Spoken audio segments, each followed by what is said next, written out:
Well, the Detroit Tigers have a rainout on Wednesday to a very large storm headed through the Metro Detroit area. Hope everyone stays safe. So we're going to catch up on some news and notes happening throughout the organization over the last few days. Going to talk about some promotions, a lot of promotions in the minor leagues. We'll discuss draft signee deadline has passed. We'll talk about how the Tigers fared in that. And then obviously the talk of the town is the trade deadline. Not only are we going to talk about the Tigers and where they stand and if anything's changed, rumors, etc., but we're also going to talk about the AL Central as a whole and where the teams in there stand and what it could mean for the future of the division, all today on Locked On Tigers. You are Locked On Tigers, your daily Detroit Tigers podcast. Part of the Locked On Podcast Network, your team every day.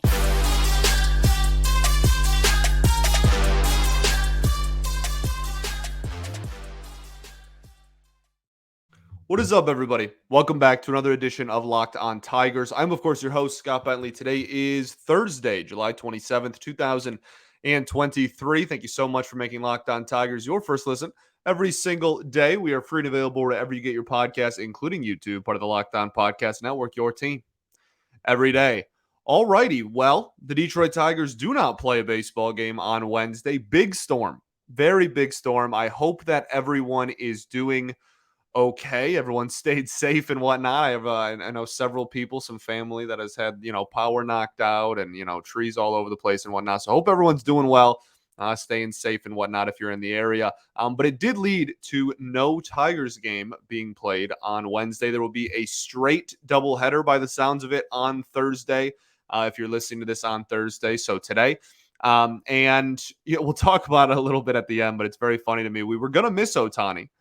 And then now there's a doubleheader, so now we're not going to miss Ohtani on the mound. So that's our luck, I feel like. But there's a lot of stuff happening around the organization and within the organization that we haven't had time to discuss because a lot has, I don't want to say changed, but occurred since the All-Star break when we last had our few days off in a row. We were able to kind of catch up on things, right? So I want to start with organizational promotions before the Giants game. So before Monday's game, a flurry, you would even say, of moves happened within the organization, a lot of promotions and whatnot. We won't go through every single one because, again, it was kind of a handful, but there's definitely some notable ones. So I think the most notable, we'll say a tie for most notable. There was Jace Young was promoted to Double-A Erie. He's been in West Michigan all year. So the thing about Jace Young, he's been hitting for a lot more power lately. His OPS in the last, I want to say month is like through the roof. He's been hitting a lot better. Still haven't really seen him hit for a super high average. And I know that at the major league level, like I'm the batting average like doesn't matter too terribly much guy, but I don't know. It's an interesting philosophy.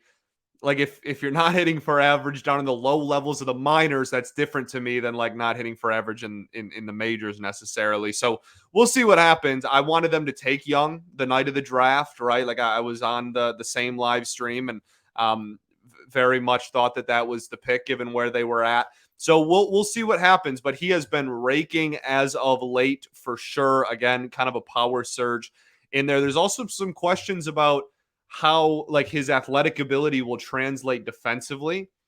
Like there's some people that just straight up don't even think he'll be able to stick at second base and are already talking about like, oh, maybe first base or like stick him, try to see if he can play right field long term. I don't know if I'm that aggressive on that spectrum yet, but I mean the improvements that are needed defensively are pretty blatant there still. So good to see him get promoted, though. I think he's deserved it. He doesn't have too much else left to prove down in West Michigan, especially at the plate and the defensive stuff. Like that's not really like, oh, you figure it out at one level and then you're going to like be sucking at the next level. Like that kind of is just going to follow him until he figures it out. So I'm very okay with the promotion. I think it's good timing. And I'm excited to see what he does against the jump between high single A and Double-A is major. So we'll see how he does. But congratulations to him. Another step closer to Detroit. The other one that we'll say is tied with Jace Young is Jackson Jobe. It has been promoted from Lakeland to West Michigan. That's low single A to high single A. There is no more just like regular single A anymore after the COVID cuts of minor league systems. So, I mean, I'm super pumped about this one. I know Jackson Jobe will forever be controversial within this fan base, but that does not take away from the fact that this season he has been incredible. And not only that, he's been incredible coming off of a pretty serious back injury that sidelined him for pretty much the entire first half. So, surprised really that he's not that he's out there. I think I expected him to pitch at some point this season, but surprised at how good he looks given the fact that he's coming off an injury at whatever he is, 21 years old now. So great to see that. And he has been spinning it. Like, obviously, I guess we kind of knew that. That's why they drafted him, right? He's been spinning it since he was like 16, but he has looked really well. He's looked really well. I think Chris Brown of Motor City Metrics put out was talking about a stat at one point where like his slider has only been put in play once all season. And like that spinny slider is obviously was like his selling point at 3 overall. So good to see that. He's really been lighting it up. He still isn't going like super deep into ball games, but that's kind of expected given the fact that he's 2021 and coming off of a big injury. So we'll see how they utilize him in West Michigan, but that's good. 2 thumbs up there. And then some other ones I want to touch on. Winfield Perez finally gets promoted to Toledo. Not finally because he's like deserved it and has, like a 1200 OPS down there or anything, but just like he was an addition to the 40 man. Like Winfield Perez was a guy that back in the winter, we were talking about, like, I don't think anyone really had on their radar to get added to the 40 man to avoid getting taken in the Rule 5 draft. And Scott Harris came in, and one of the first things he did was add Winfield Perez to the 40. So seeing him get one step closer to Toledo is nice. One step closer to Detroit, rather, through Toledo is nice to see. I will also say that it is fascinating to me how crowded Toledo has gotten all of a sudden. Like that can't be just like blown over. Like that there is a lot of talent and a lot of the prospect pool that this fan base and organization is excited about is starting to like exclusively be in Toledo almost. So that's something to keep an eye on. I do think that we'll get some call-ups after the trade deadline, so it might just be kind of prepping for that. And then Luke Gold moves from Lakeland to West Michigan as well. Drafted a couple, I believe, in the Jackson Jobe draft. Or was he in the Jace Young draft? One of the last 2 drafts, but he was a guy that some people were pretty excited about and struggled early on and has recovered very, very nicely. So nice to see him get kind of a nod there as well. Like I said, a few other smaller ones, but those are the ones I mainly wanted to talk about. So I believe the Detroit Tigers development like Twitter page is literally at Road to Detroit. So that's one certainly that one step closer to Detroit for all these guys. We'll keep an eye on them and talk about them here, obviously. Let's talk about, I guess, pretty seamless transition from that to the Detroit Tigers draft signing deadline has come and gone. It was on Tuesday afternoon.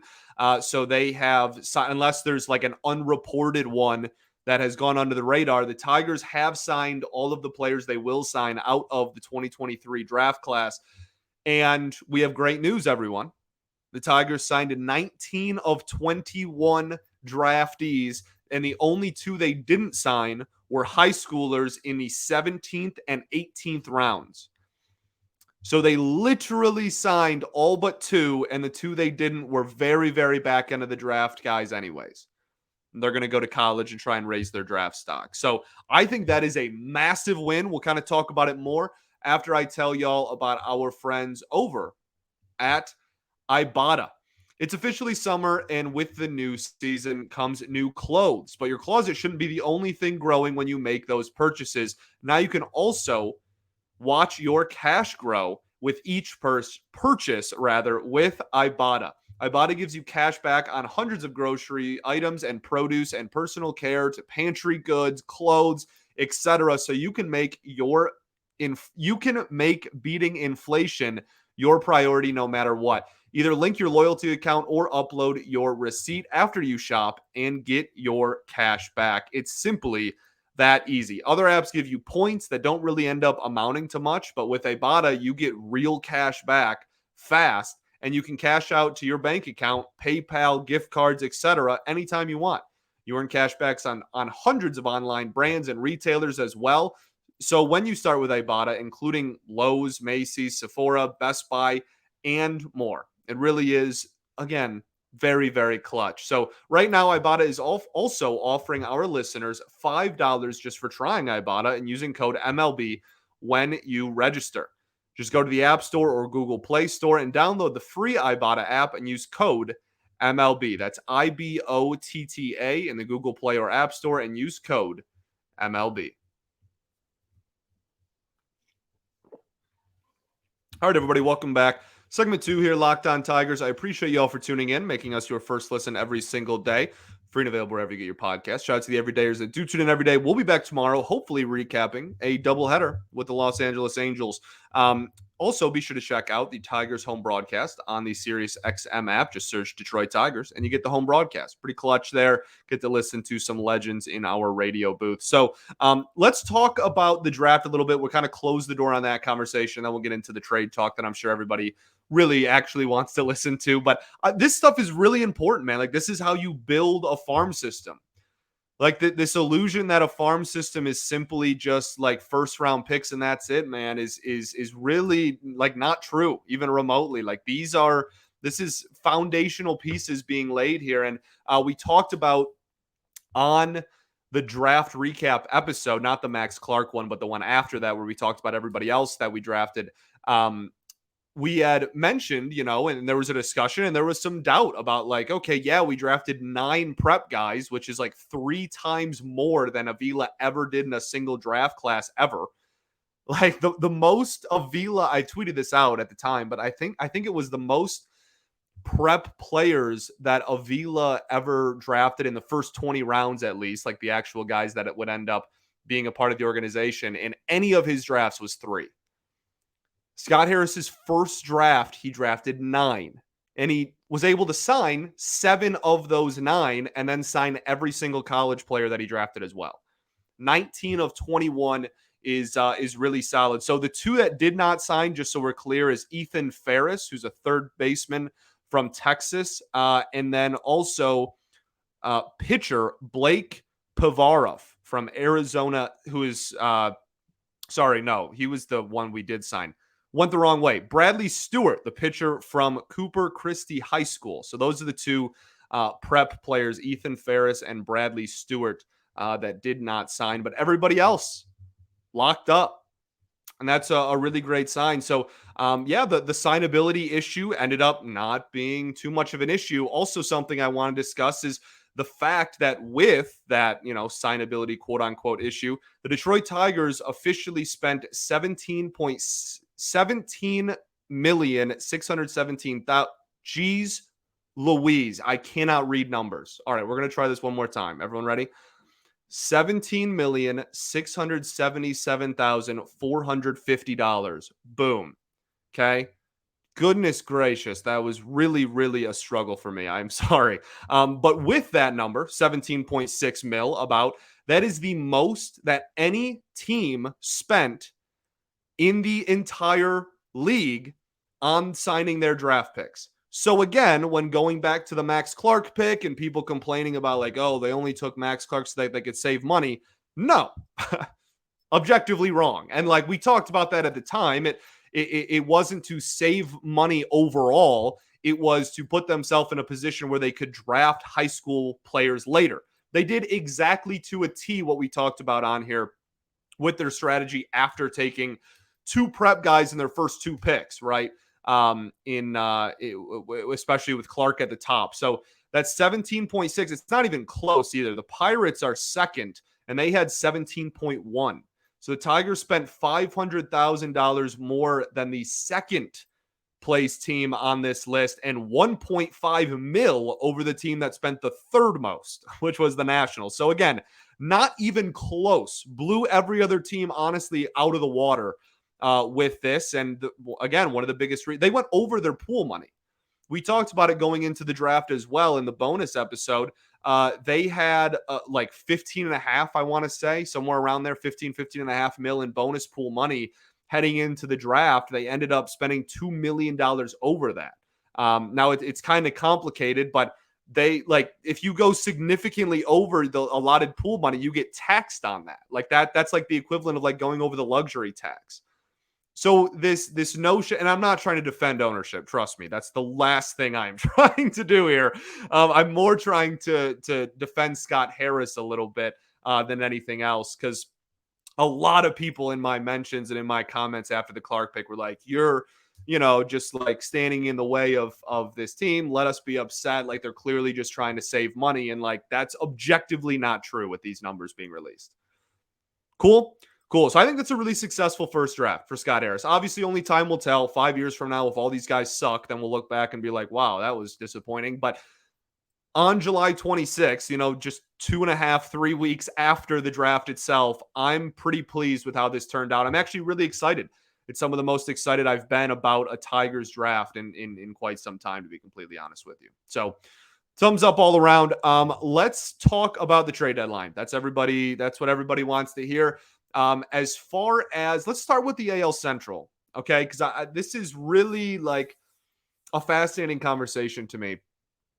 When discussing the AL Central and what the plan of each of these teams is at the deadline, I think you kind of get somewhat of a clear picture on the direction long term of a lot of these franchises.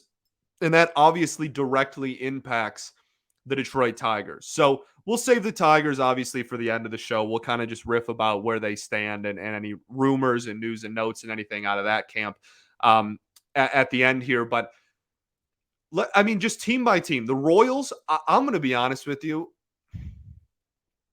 I don't want to be too aggressive with this. I think Oakland A's included, like everybody included, Nationals included, you name the team.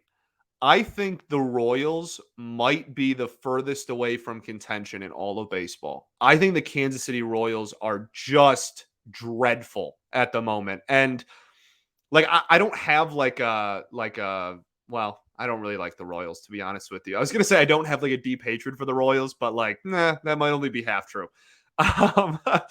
But like this current Royals team, they're the Royals still. But like as far as, the individual players or one, I don't have any disdain for most of them. It's just like every single prospect they've called up has been somewhat disappointing. Maybe Bobby Witt is like kind of turning a corner a little bit this year.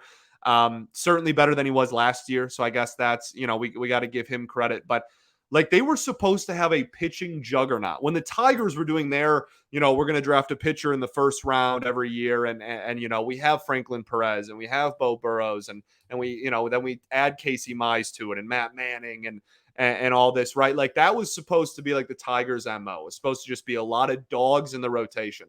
And that obviously didn't end up happening. The Royals, it did not end up happening to like an extreme. Like, not only are those guys like, oh, like they're kind of struggling at the major league level, there are some of them that like may just never be impact players at the major league level. Their rebuild has failed tremendously.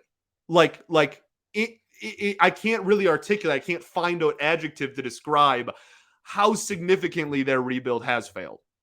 So like they're done. They're gonna sell at the deadline. We don't have to worry about them for the next 4 years. I just want to start off with that. Every other team is in a really unique, like, conversation-worthy scenario. The Twins, obviously winning the division this year. I can't imagine they're going to sell when they are currently in first place. They're 2 games ahead of Cleveland, 6.5 games ahead of us. They're 54-50. They're on an L2 on the time of this recording, so 2-game losing streak. That's kind of nice, but they got off to a good start after the All-Star break. And whether they like go all in and like hardcore buy is yet to be seen, but they're certainly not selling. And as far as the future of the Twins goes, you can go back and we'll do this at the end of the season. We'll go back and look at my projections I had for like we did a whole episode in March during spring training about like my projections for like all 30 teams pretty much. And the Twins, I was very sour on. I was like, yeah, like everyone thinks they got Correa and they're going to be good. Like they had Correa last year and they weren't that good. Like I don't really see it. Obviously, they've gotten great pitching out of Joe Ryan, who actually ironically got rocked on Wednesday. But Joe Ryan and Sonny Gray have been really good this year. But I still like that. There's still several pieces away from being like a legit like top end of the division in like a normal division ball club to me. So at the deadline, I'd imagine they're going to go out and try to add some pieces, but I don't see them like mortgaging the future to hardcore buy unless they are getting someone with like longer than a rental, I guess is my point. So kind of interesting situation there. I expect them to be this like just barely above 500 team for the foreseeable future unless they make another move this winter. Cleveland is fascinating because I was very wrong about Cleveland. We'll talk about them right after this.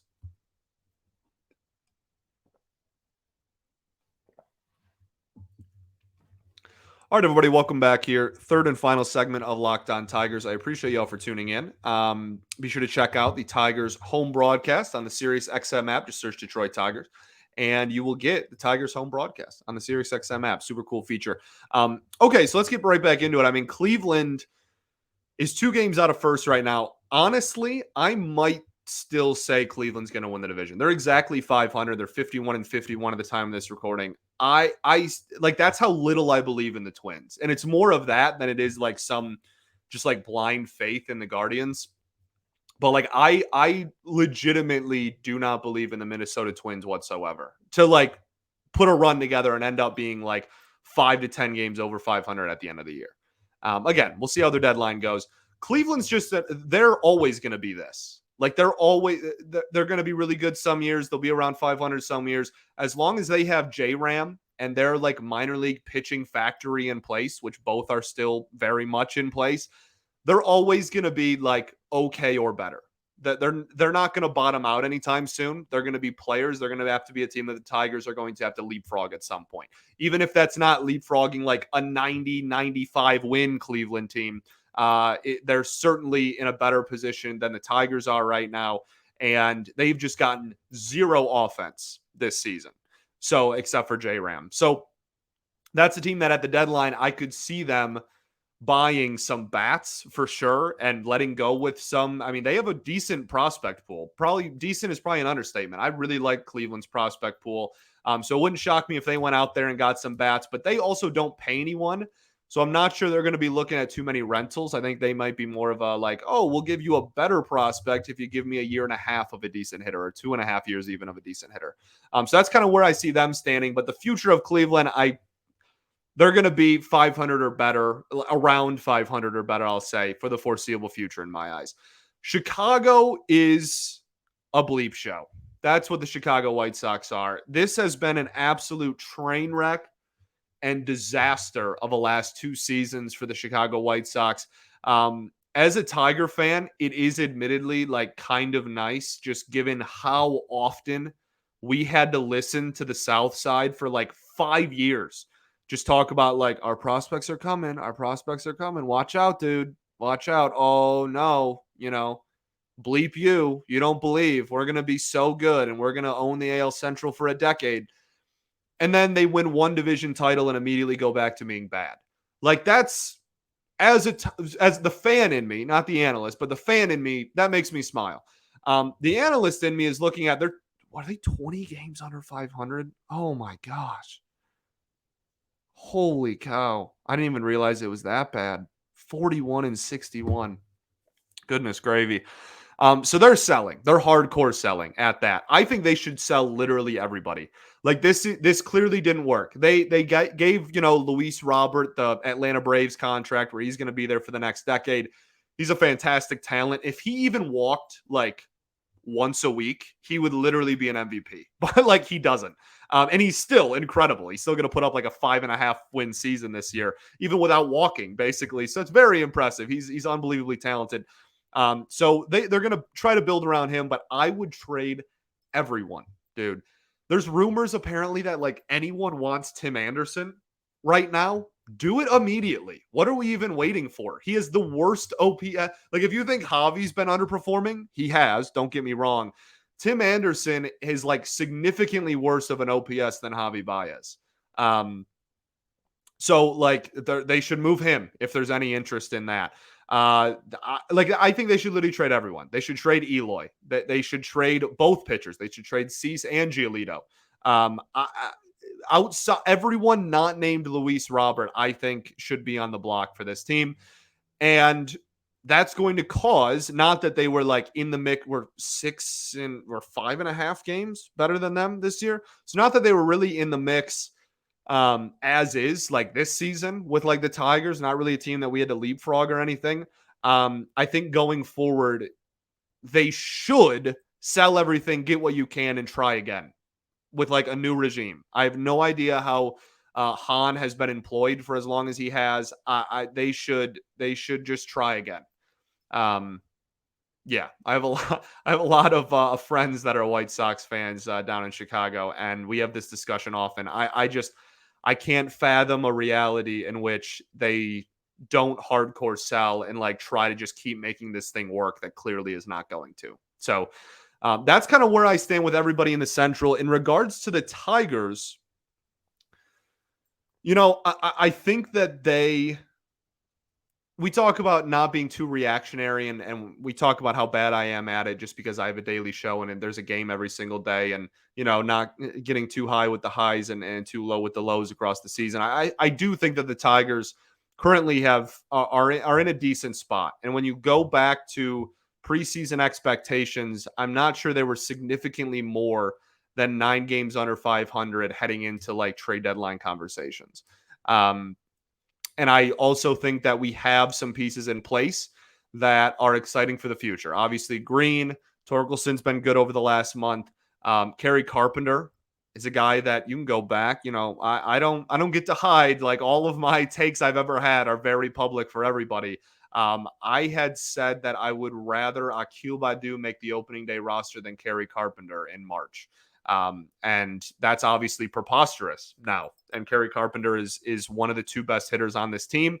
And there was a rumor, I think it was Morosi tweeted out that there's robust interest in Kerry Carpenter. And I tweeted, I have robust interest in being a millionaire, because that's preposterous. That like you can have all the interest in you want. I don't think Kerry Carpenter is going anywhere. Now, that being said, I do want to talk about some under the radar rumors and candidates for the Tigers team. We talk about the obvious ones all the time. We talk about the like Shreve, Cisnero, and like Erod Lorenzen, obviously. But I do think that there's some under the radar guys that I don't think is likely. I want to preface with this. This is not me saying that this will happen, or that it's likely to happen, or that I think it's going to happen. These are dark horse candidates. It's supposed to be unlikely. Okay. Some of them we already talked about. I think Akil Baddoo is an under the radar player. He's been really, really struggling. We talked about on yesterday's show lately. So I don't know how much of a market he has, but a guy that walks and has years of team control left is always going to be somewhat in the mix there. But they just have a lot of lefty outfielders already at the major league level, with more coming. Like that, I feel like something has to bend, if not break there. So we'll see what happens in that regard. But one of the names that's been coming up a lot lately within the fan base and like other writers and other like Tigers media people have been bringing up is Tarik Skubal. And like, put the pitchforks down for a second, right? Take a deep breath. I'm not advocating for them to go out and trade Tarik Skubal, but my mindset is pretty much anyone not named Riley Green.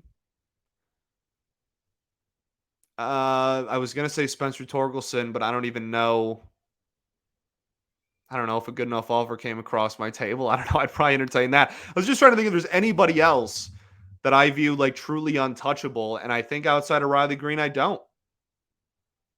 And like, even what I just said about Kerry Carpenter, right? Like, I don't want to give Kerry Carpenter away. In my mindset, there is not trade everybody, right? Okay, we're going to make that crystal clear before that's misinterpreted. My mindset is just like, you are at a point where if anyone overpays for something, you have to entertain it. You do not have a competitive roster right now at all. So again, I don't think we're going to make 15 trades. I don't think we're going to trade like Torkelson and Carpenter, but like you have to have an open phone line for pretty much anybody not named Riley Green. So I don't think Carpenter's happening. Don't hold your breath or anything. It's not that deep. But if someone was to walk up to you and be like, "Hey, here's like 2 top 50 prospects and they can hit and they're actually plus defenders at good positions," then obviously you're going to entertain that. But it's not happening. So Kerry Carpenter is going to be here to stay. But Tarek Skubal, that was before ADHD happened. That's what we were talking about. As far as Tarek Skubal goes, I think that it's a lot more feasible than people realize. And feasible does not mean likely, but it's a lot more of a possibility than I think a lot of people think. Wow, I just said think about 5 times there. My fault. And the reason for that is just that this team has proven, and Tarek Skubal is an electric pitcher, and I'm almost certain, are going to hold on to him. And that's awesome because I think he has the potential to be a top of the rotation arm. Okay. We're all very clear about that. But I think this organization's at a point where if you get an offer of Tarek Skubal and you get multiple highly regarded young bats, you have to seriously entertain that. Because this team has proven with a lot of people, that they are able to get good pitching out of nearly anyone, okay? And I know that the rest of this year would be brutal because you're trading Erod and Lorenzen. So if you trade all 3 of them, it'd be very, very thin starting pitching rotation for the remainder of the year. But like long term, you have Skubal, who again, great pitcher, electric stuff, a very, very high ceiling. If you're weighing the pros and the cons, like this offense has been so bad for so long. I do think you have to legitimately entertain that if it is offered to you. There's a difference between taking calls on someone and actively shopping someone, calling other teams about someone. I don't think that we're going around asking like, "Hey, you want Tarek Skubal?" But I do think if someone said like, "Hey, let's talk Tarek," that you're not like, "All right, I'm just hanging up the phone immediately," like you would for Riley Green. So I not that he's like a dark horse. I don't think this is happening, but just a lot of people have addressed it, and I felt the need to then address it on here as well. I don't think it's impossible. I really don't. And if a team is desperate enough for starting pitching and has a plethora of really, really, again, it's going to take high end. You better get a ransom, right? Like you're not getting rid of him for nothing. If you're trading Skubal, you better get a boatload of bat. Like young, controllable, high-end bat prospects that are probably close to Major League ready as well. So that's kind of where I stand on that. Not impossible, but certainly far from likely. Chasen Shreve, I don't know. Maybe he had a bad outing, obviously, but I think MLB Trade Rumors said that some teams are looking at him like he's going to be a fine lefty down the stretch for somebody. Very low leverage lefty, but that always has value to teams. We might be able to get some C-level AA prospect for somebody like him. So yeah, like that's really Tarek's really the big one that I think as far as like, oh, who have we not, people ask me all the time, like who besides the obvious ones are kind of candidates. I think Baddoo and Skubal are kind of good places to start, even though I don't think they're likely. And then obviously you have to have the Foldy and Lane conversation, which we've had a million times. So I don't really feel the need to go into that in depth anymore. In this episode, we will certainly do it again. We have an off day the day before the deadline. The Tigers have an off day on the 31st and the deadline is the 1st and we play at 7 on the 1st. So we will certainly have a full trade deadline kind of frenzy on the day of the episode that is the episode of August 1st, that we will kind of go way more in depth and have final predictions and all that. But that's kind of where I stand. Cool. Thanks for making Locked On Tigers your first listen every day. Free and available wherever you get your podcasts, including YouTube, part of the Locked On Podcast Network, your team every day. Shout out to the everydayers that do tune in every day. We'll be back tomorrow recapping, hopefully, a doubleheader against the Angels. As far as that goes, you're getting Ohtani on the mound now, which is super frustrating because we were going to miss him. We were going to get 3 guys that had ERAs over 4. Now we're getting one of the greatest players to ever step foot on a baseball field. Not a great trade-off in my eyes for like a night of rain, but to each their own, I guess. So we'll see. Again, you got to remember these games are so important to the Angels. I'm not sure there's a team in baseball where the next week of games means more than the next week of games means to the Los Angeles Angels of Anaheim. All right. I'll catch you all tomorrow, baby. Peace and love. Going to therapy's dope. I'll see y'all then. Go Tigers.